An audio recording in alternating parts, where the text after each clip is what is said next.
Good afternoon, and welcome to Guinea Pig Theater. Hey, Pum Pum. What are you doing, Magpie? I see you over there, Fiatty. So this morning we had one of our volunteers reach out to the senator's office to see if we could get some clarification from the MDAR on a couple things. This is Maui and his brother. And so he spoke with the MDAR this morning regarding the questions that were raised, and here's what they take away from that. The sanctuary does not need to worry about any application deadline. The department had a significant delay in implementing their online licensing portal, so they cannot currently stick to that schedule. The application has been received, and once any existing compliance issues are resolved, they can issue the license, even if that is after 12/16/21. Okay, so what that means is the MDAR is representing themselves, of course, at this point, and they are legally within their rights to change the rules of the 330 CMR that they can't even explain to us, I guess. So we're being held to a dog and cat standard, but they don't want to follow that rule right now for, issuing licensing, the one they got last year twice and this year twice, which is well past the 90 days kind of thing. But no, they don't want to do it right now because they don't have a tech person and they can't fix their portal and whatever. Okay, fine. We'll let that one go for right now. Their regulations rely on proper cleaning and disinfection and adequate airflow to prevent the buildup of noxious odors. There is no, quote, legal limit, end quote, of the amount of ammonia detected. Really? Because OSHA says there is.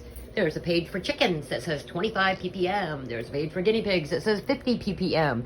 So if there is no legal limit of the amount of ammonia detected, then why is that even an issue then?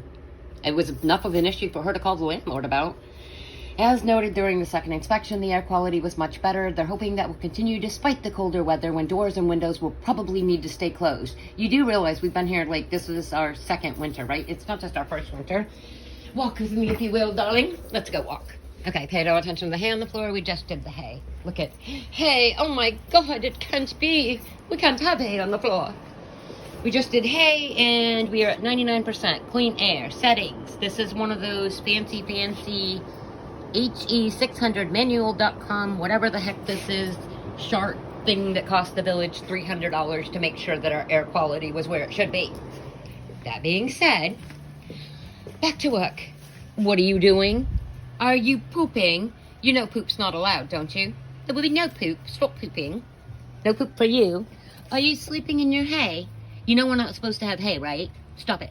No hay. No hay, no poop. Did you hear me? Stop pooping. There will be no more poop. No more poop for you. I know. Hello. What do you mean no poop? You can poop if you want to? Okay, well, then poop away. I can't control their pooping, especially since they need to eat it. Just saying. All right, the next part. Installing the exhaust fan should be the final step in completing the quarantine room. When that is done, they would like to be notified so they can inspect. So when we notify them for the inspection, we are also going to notify the senator's office, and we are also going to notify our attorney, because things keep getting miscommunicated and there's misinformation and there's miss this and miss that, and by recording it and bringing everybody in at the same time, I know, yummy, maybe we can save some miscommunications and get cleared. The last thing the MDAR wants to continue is issuing 35-page inspection reports. Oh my God, the horror. So they have all this time to do 35-page inspection reports, but they really don't want to do it. We're making them write them. Just be sad. They are happy to try to condense that information and provide an outline of the specific issues that still need to be addressed: cleaning, pest control, record keeping, if needed. Wait, what? Thought that was what the 330 CMR was for, along with the email from September 28th, along with the first report that we got after the second inspection, which also gave us the second report, which is after the second inspection, but also after the first report in both inspections. Are you following along? Pay attention. Stop it. So, they cannot accommodate a request for a different inspector at this time, as they are stretched thin in terms of staffing. I'm so sad. So let me get this straight. The MDAR can break their own laws, you know, because they just don't have a portal that works. Hello, Cinnamon Bun. And they can send out their reports whenever they want.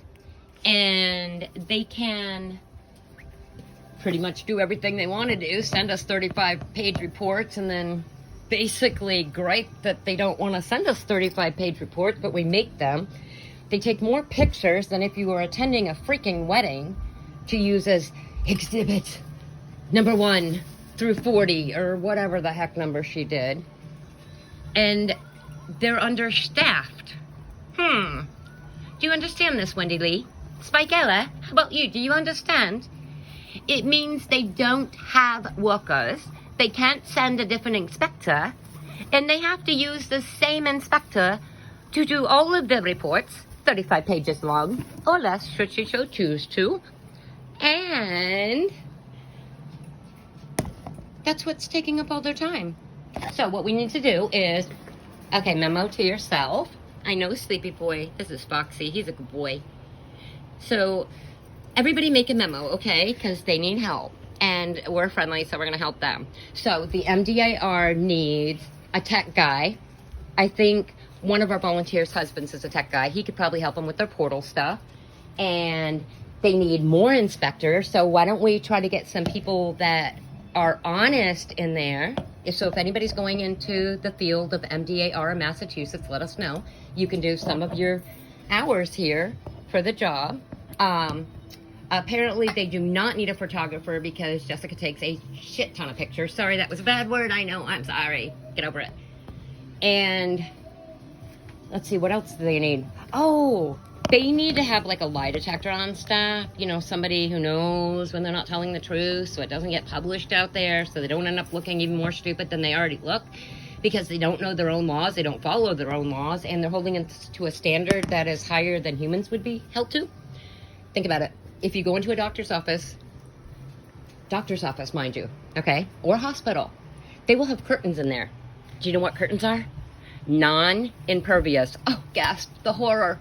Do you know what the papers are next to the door of a doctor's office or a veterinarian office? Non-impervious. Oh, gasp, I can't. I know, Stitchy, what are you doing, buddy? And all this stuff they do, you know what it is? Non-impervious. There's dust. Touch any windowsill when you go into a doctor's office, a grocery store, a veterinarian's office. Just go ahead. Just reach above the windowsill and touch it. You know what you find? You're going to be amazed and shocked. And I don't even know how we're going to live with ourselves, but there's dust. There was even a fly in the hospital today. I know. It's horrible. But again, if the spiders would do their job, but I think they're all on strike because of COVID. Or maybe the spiders have decided that they are not going to catch the flies because they're having a web issue. Is that what it is? Yes, Cinnamon Bun. It's a web issue. And until they can get the web issue fixed, they just can't do their jobs. So, there's your thought process for today. And thanks for joining us. And stay tuned for more of the MDAR Days of Our Lives, honey. Bye.